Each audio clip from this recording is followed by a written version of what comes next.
News पर आपका स्वागत है। मैं हूं अनिल ठाकुर। क्या सुक्खू सरकार एक बार फिर संकट में आ गई है?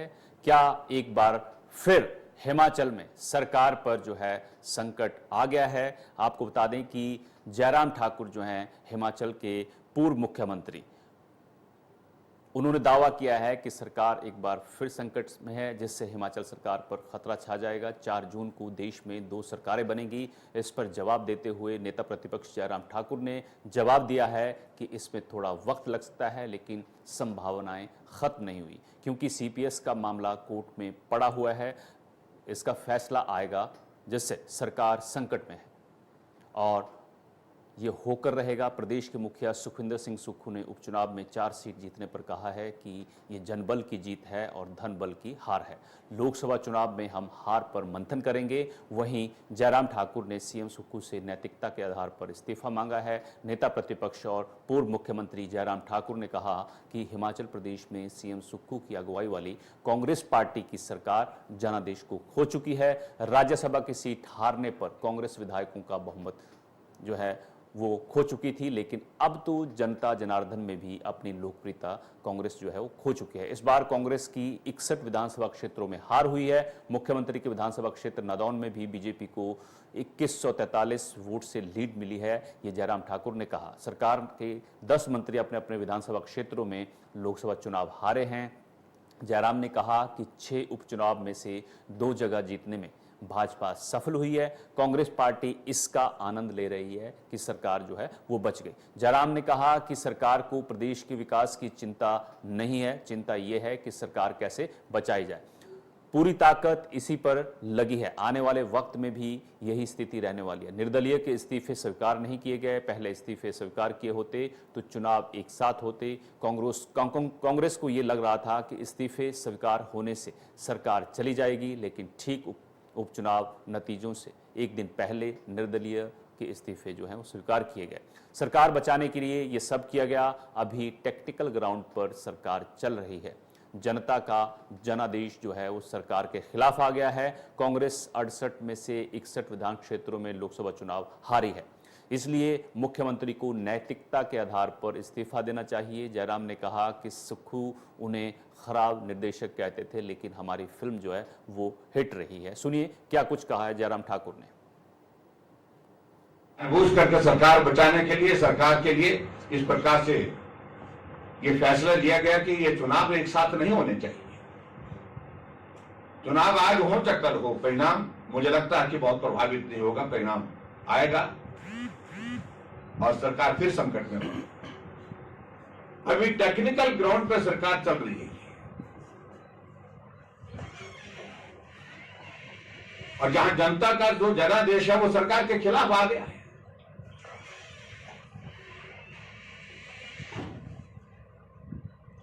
जब 68 में से 61 विधानसभा क्षेत्र में चुनाव हार गए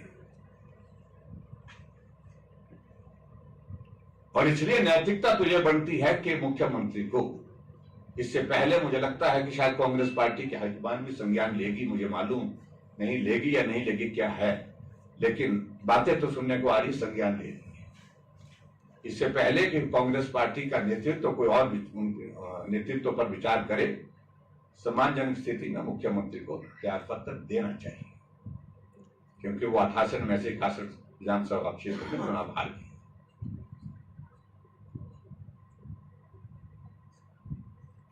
और सबसे बड़ी बात तो यह है कि अपने विधानसभा क्षेत्र में चुनाव हार गए,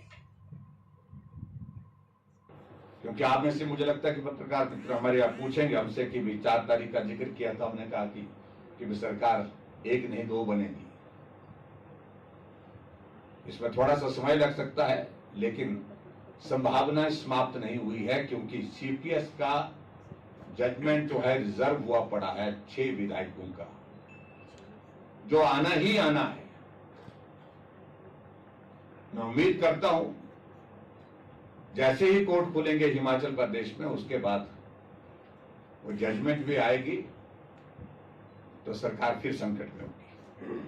विशेष चुनाव इसलिए था कि 6 विधायक जो राजनीतिक कांग्रेस पार्टी के हाथ चुनाव पर जीते थे, वो उन्होंने पार्टी के विरोध में राज्यसभा के प्रत्याशी को टिकट दिया, वो राजनीतिक मंडी में बिके। हमने जनता की अदालत में ये बात रखी और हमने कहा कि ये लोग हाथ के निशान पर चुनकर आए थे, उन्होंने पार्टी से भी धोखा किया, हिमाचल की जनता से भी धोखा किया, क्योंकि वो 5 साल के लिए चुनकर आए। अब अगला 3.5 साल का टर्म है और मैं हिमाचल की जनता का इसलिए भी धन्यवाद करना चाहता हूं कि उन्होंने इस 3.5 साल के टर्म के लिए कांग्रेस पार्टी के राज्य की मेजोरिटी के लिए 4 विधायकों को चुनकर भेजा। तो जो कहते थे कि 4 जून को हमारी सरकार बनेगी, तो ये हिमाचल की जनता का जवाब है कि हाँ, हिमाचल की जनता ने कांग्रेस की सरकार के समर्थन में हमें 4 विधायकों को चुनकर भेजा। उन्होंने कहा कि यहाँ जनगण को जिताना होगा और भविष्य की राजनीति को साथ। तो सुना आपने, नेता प्रतिपक्ष कह रहे हैं कि सरकार फिर संकट में घिरेगी। जयराम ठाकुर ने कहा था कि 4 जून को जो है वो देश में सरकार बनेगी और हिमाचल में भी सरकार बदलेगी, लेकिन ऐसा नहीं हुआ। उसके जवाब में उन्होंने कहा कि थोड़ा वक्त लगेगा क्योंकि सीपीएस का मामला भी जो है वो हाईकोर्ट में है। हमारे साथ संदीप सांख्यान कांग्रेस की तरफ से जुड़े हैं और बीजेपी की तरफ से संजय शर्मा जुड़ेंगे। संदीप जी, आपका स्वागत है इंडिया न्यूज पर। जी नमस्कार। देखिए, जयराम ठाकुर जो है चुनाव खत्म होते ही फिर आ गए हैं कि सरकार संकट में है, सरकार खतरे में है। क्या लगता है आपको, बीजेपी फिर सरकार के पीछे पड़ गई है? मैं ये देख रहा हूं कि जयराम ठाकुर जी को एक तो मुंगेरी लाल जी के हसीन सपने लेने बंद कर देने चाहिए और दिवस स्वप्न देखने बंद कर देने चाहिए। मैं आपको फरवरी माह की घटना बता रहा हूं। फरवरी माह से इन्होंने जो भी यहाँ पे ऑपरेशन लोटस करने की कोशिश की, तो जयराम ठाकुर जी तो फरवरी माह से ये बोल रहे हैं कि अगले घंटे सरकार गिर जाएगी, अब 2 घंटे में सरकार गिर रही है, अगले सुबह गिरेगी, शाम को गिरेगी, दोपहर को गिरेगी, लेकिन अभी तक तो कुछ ऐसा हुआ नहीं। तो जयराम जी का ये कहने का आधार क्या है, मैं इसके बारे में नहीं कह सकता, क्योंकि जयराम जी बड़े पूर्व मुख्यमंत्री भी रहे हैं और उनका आधार क्या है। तो मैं चाहता हूं कि जयराम ठाकुर जी को इस तरह की बयानबाजी करके लोगों को बरगलाना बंद कर देना चाहिए, क्योंकि जो इन्होंने कहा, जो इन्होंने यहाँ पे जो षड्यंत्र इन्होंने रचा, जो धनबल की राजनीति इन्होंने यहाँ पे की, उसका जो है जनबल से लोग जो है वो जवाब दे चुके हैं। और जो जवाब इनको मिला है, जो क्योंकि हिमाचल प्रदेश की जो आवाम है, हिमाचल प्रदेश का जो जनता है, वो पॉलिटिकल अनरेस्ट नहीं चाहता। चाहे वो किसी एक के साथ खड़ा होना पसंद करता है, चाहे वो कांग्रेस के साथ रहे, चाहे भारतीय जनता पार्टी के साथ रहे। बात ये नहीं है, सरकारें आती हैं जाती हैं, लेकिन जयराम ठाकुर जी ने जिस तरह का षड्यंत्र, जो अनरेस्ट हिमाचल प्रदेश की राजनीति के अंदर किया है, इसके लिए इन्होंने अपने भारतीय जनता पार्टी के शीर्ष नेतृत्व को भी कटघरे में खड़ा किया है। जयराम ठाकुर जी से तो मैं इतना ही कहना चाहता हूं कि अभी लोकसभा के चुनाव हुए हैं, भैया आप तो मंडी पार्लियामेंट्री हल्के से बाहर निकल के नहीं आए। अगर आप हिमाचल प्रदेश के इतने बड़े कदावर नेता थे तो आपको आना चाहिए था, और आप पूर्व में मुख्यमंत्री भी थे, आप जाते हर हिमाचल के कॉर्नर में जाके आप प्रचार करते भारतीय जनता पार्टी का। इतना तो मादा नहीं है, इतनी तो क्षमता जयराम ठाकुर जी की नहीं है। मुझे तो ये लगता है कि जो प्रकरण इन्होंने फरवरी माह में किया है, उसका खामियाजा जो है जयराम ठाकुर जी को भुगतना पड़ेगा। अब जयराम ठाकुर जी हो सकता है leader of opposition Himachal Pradesh में रहें या ना रहें, और इसका सबसे बड़ा कारण एक और भी मैं बताता हूं कि जो घटनाएं भारतीय जनता पार्टी ने हिमाचल प्रदेश के अंदर एक स्टेबल गवर्नमेंट को गिरा के करने की कोशिश की है, और उससे क्या हो गया कि जो इन्होंने 6 जो बिके हुए राजनीतिक तौर पे जो विधायक थे, तो उनको टिकट दिया। इससे जो है भारतीय जनता पार्टी के कार्यकर्ताओं का और जो निचले स्तर के, जो मध्य स्तर के जो इनके नेता थे और जो कार्यकर्ता थे, उनका मनोबल गिरा है। इन्होंने किस आधार पे, ये अपने को कैडर बेस्ड पार्टी बोलते हैं, ये नैतिकता की दुहाई देते हैं, ये अपने संगठन पे गर्व करते थे, तो आप ये बता दीजिए 6 बिके हुए विधायकों को किस आधार पे इन्होंने टिकट दिया, कौन सी मर्यादा की बात ये लोग करते आए हैं। अब मैं ये कहता हूं कि 6 जो हमारे अपने जो 3 निर्दलीय विधायक हैं, अब क्या भारतीय जनता पार्टी, उन्होंने तो सदस्यता ले ली है भारतीय जनता पार्टी की, क्या वो अब भारतीय जनता पार्टी इनको टिकट देगी आने वाले चुनावों के अंदर? अरे जयराम ठाकुर जी, आप कभी तथ्यों की तो बात कर लें, आप इतनी तो मर्यादा का थोड़ा सा ध्यान रख लें, क्योंकि आप इस प्रदेश के मुख्यमंत्री रह चुके हैं। ये मैं जरूर कहूंगा कि आप डबल इंजन की बात करते थे, आपका डबल इंजन तो गया, एक इंजन तो पहले ही गया था 15 माह पहले, दूसरा भी अब तबाही के कगार पे खड़ा हो गया है जाके। तो अगर देश की परिणति देखनी, राजनीतिक राजनीतिक दृश्य अगर आपने देखना हो, इस तरह से आप जनता को बरगलाने का अच्छा, एक आरोप कोशिश जयराम ना ठाकुर करें। और लगा रहे हैं कि 3 निर्दलीय विधायक जो हैं उनके इस्तीफे ठीक एक दिन पहले जो है स्वीकार देखिए, किए गए हैं। ये क्या सरकार बचाने की पूरी कोशिश की गई है? वो आरोप लगा रहे हैं। आरोप तो मैंने कहा कि वो तो कुछ भी लगाते हैं, तो तथ्य तो कहीं ना कहीं सामने होने चाहिए। वो जितना भी था, इनके जो निर्दलीय विधायक थे वो हाई कोर्ट, माननीय उच्च न्यायालय में भी गए हैं, हाई कोर्ट में भी गए हैं। उसके बाद अपने आप में जो विधानसभा अध्यक्ष होते हैं, एक अपने आप में एक स्टैट्यूटरी, एक लीगल, एक कॉन्स्टिट्यूशनल इंस्टीट्यूशन होता है। उसका जो उन्होंने फैसला दिया है, तो मैं उस फैसले का स्वागत करता हूं, और उन्होंने पूरी कानूनी प्रक्रिया को ध्यान में रखते हुए, उसके मद्देनजर, कानूनी प्रक्रिया के मद्देनजर जो फैसला दिया है वो बिल्कुल ठीक है। अब it is pinches to them.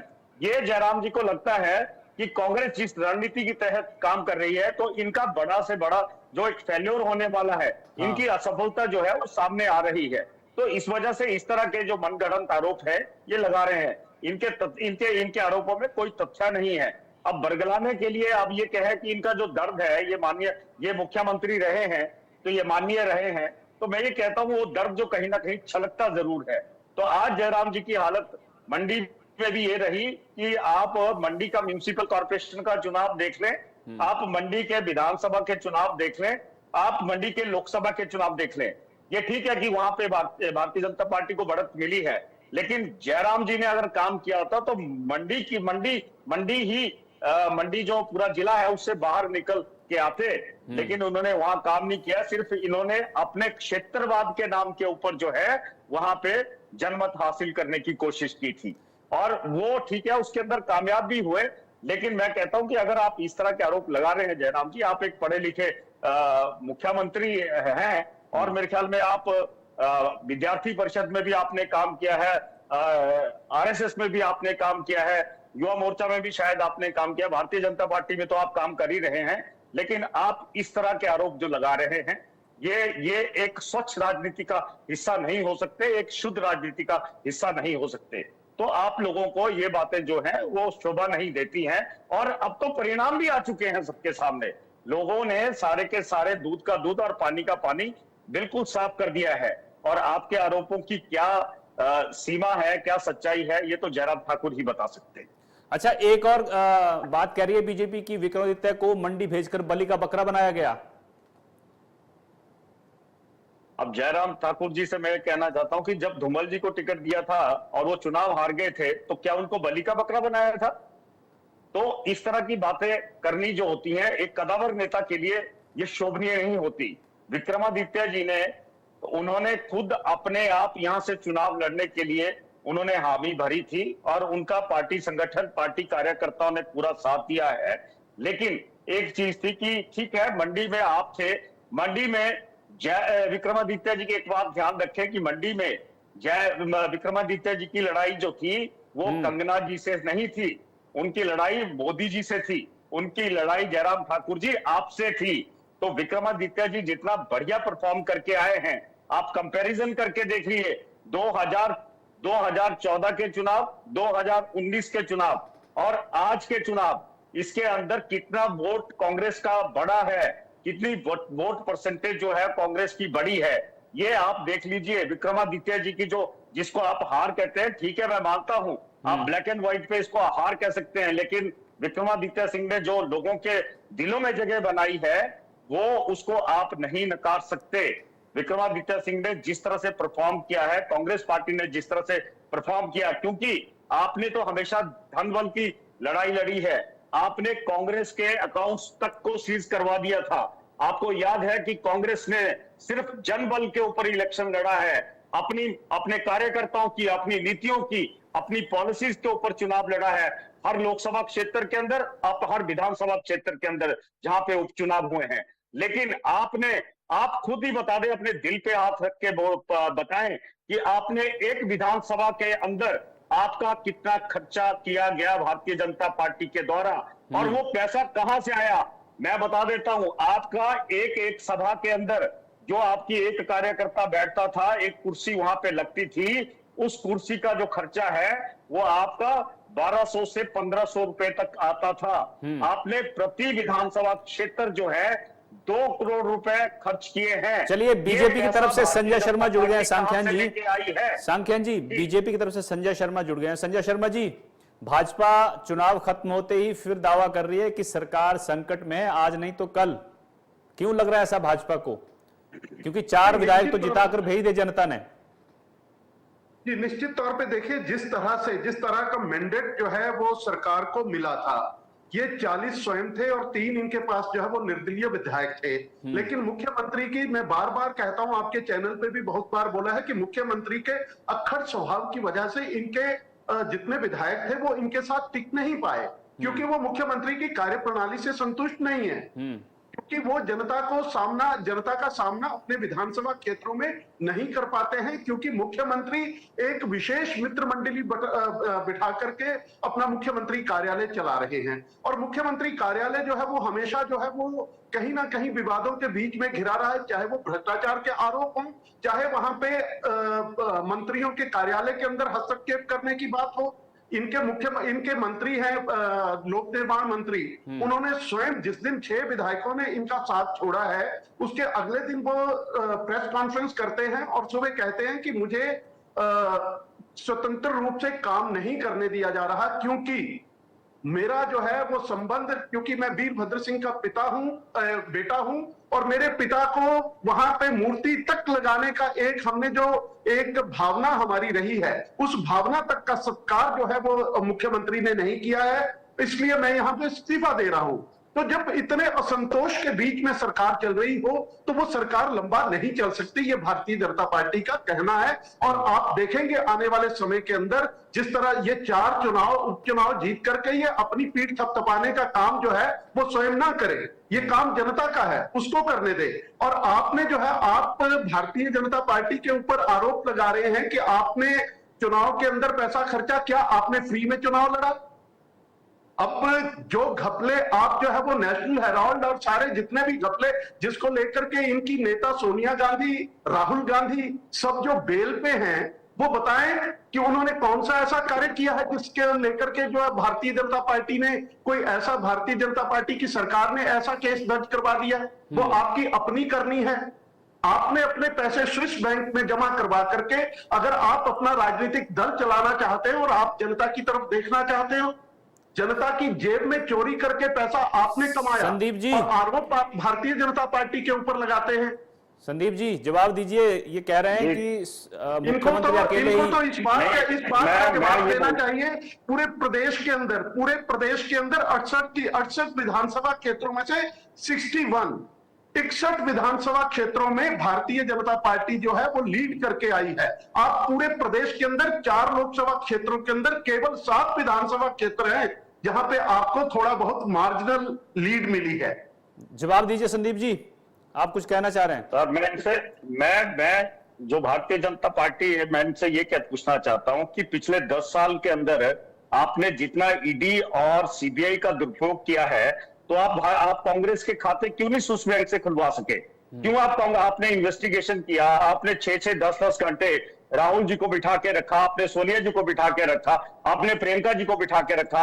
आपने कौन सी ऐसा देश का नेता था जिसको बिठा के रखा? लेकिन आप 10 सालों में सत्ता में थे। आप बता दें, आपने कितने कांग्रेस के लोगों को जो है वो जेलों के अंदर डिटेन किया? आप पिछले 10 सालों से भ्रष्टाचार तो रोते रहे, लेकिन क्या पिछले भ्रष्टाचार में आपने कुछ साबित किया है कहीं कांग्रेस के खिलाफ? आप क्या वहां 10 सालों से झक मार रहे थे? तो मैं इनसे ये पूछना चाहता हूं कि इस तरह की चीजें ना करें। मेडिकल घोटाला जो है वो हिमाचल प्रदेश में हुआ है, उसके अंदर इनके जो अभी जो वर्तमान अध्यक्ष हैं उनको अपनी सत्ता दबानी पड़ी थी। मैं आपको बता देता हूँ, आपको सुन लीजिए, आपके राष्ट्रीय अध्यक्ष जो है, आपके देखिए संजय जी बोलने दीजिए बीच के अंदर, आपके राष्ट्रीय अध्यक्ष जो है, राष्ट्रीय अध्यक्ष के अंदर मेडिकल घोटाले के अंदर फंसे हैं। आप ये बात कर रहे हैं, आप वही लोग हैं, आप इलेक्ट्रॉल बॉन्ड की बात कर रहे हैं, आप इलेक्ट्रॉल बॉन्ड के अंदर सबसे ज्यादा पैसा जो है वो भारतीय जनता पार्टी ने खर्च किया है।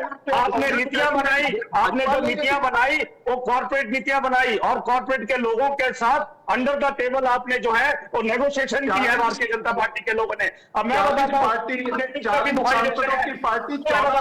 कि आपने डीप एक्सपोर्ट करने वाली कंपनियों से 250 करोड़ रुपए का चंदा लिया। किस नैतिकता की बात करते हैं भारतीय जनता पार्टी के लोग? मैं आपसे पूछना चाहता हूं, आपने इलेक्ट्रॉन बॉन्ड के माध्यम से कितना पैसा, कितनी धन उगाही की? आपने अदानी और अंबानी को लेके और उनकी जो नीतियां थी, उनको जो मार्केट में अपना सामान बेचना था, उसको लेके आपने रेजुलेशन पास किए संसद के अंदर, और आप लोगों ने जो है उनके मन मुताबिक जो है वो नीतियां बनाई। आप बता दीजिए अंडर द टेबल आपने कितना पैसा लिया? आज भारतीय जनता पार्टी के खातों में इतना पैसा कहां से आया? इस बात की क्या प्रमाणिकता है? आप दे सकते हैं इस बात की प्रमाणिकता? आप जो कांग्रेस के ऊपर आपको क्या नैतिक अधिकार था? आप सुने हैं, आपको क्या नैतिक अधिकार था कि आप लोगों ने जो है वो कांग्रेस के जो अकाउंट हैं वो सीज किए? अरे कांग्रेस ने इलेक्शन लड़ा है, आप ये बता दीजिए। आप बोलते हैं हिमाचल प्रदेश के अंदर सरकार गिराएंगे, आप बता दीजिए आने वाले टाइम के अंदर जो विधायकों के लिए आपने जो रेट रखे हैं और रेट तय किए। आज इस प्रदेश की जनता जानना चाहती है कि आप इस हॉर्स ट्रेडिंग के अंदर आप अगले विधायकों का क्या दाम लगाना चाहते हैं? अरे भैया कैसी बात करते हो आप लोग जो कहते हैं सुबह सरकार गिरेगी, शाम को सरकार गिरेगी, दोपहर को सरकार गिरेगी, शाम को बात करेगी। सबसे बड़े जो है वो भारतीय जनता पार्टी के लोग हैं। आज आपको कहना चाहता हूँ कि आप लोगों ने इस देश के संविधान को कुचला है। संजय जी को जवाब देने दीजिए। आप लोगों ने जो है भ्रष्टाचार के नाम से सबसे बड़ा घोटाला और सबसे संजय जी को जवाब देने दीजिए। संजीव तबाह करके रखा है संदीप सांख्यान जी, 1 मिनट होल्ड। मैं संजय जी आप बता दीजिए 3.5 साल जो है सरकार चलने वाली है या कुछ गड़बड़ होने वाली है हिमाचल में?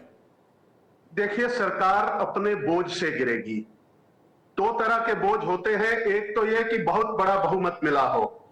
ये मात्र 4 उपचुनाव जीत करके ये सोच रहे हैं कि हम 3.5 साल सरकार चलाएंगे।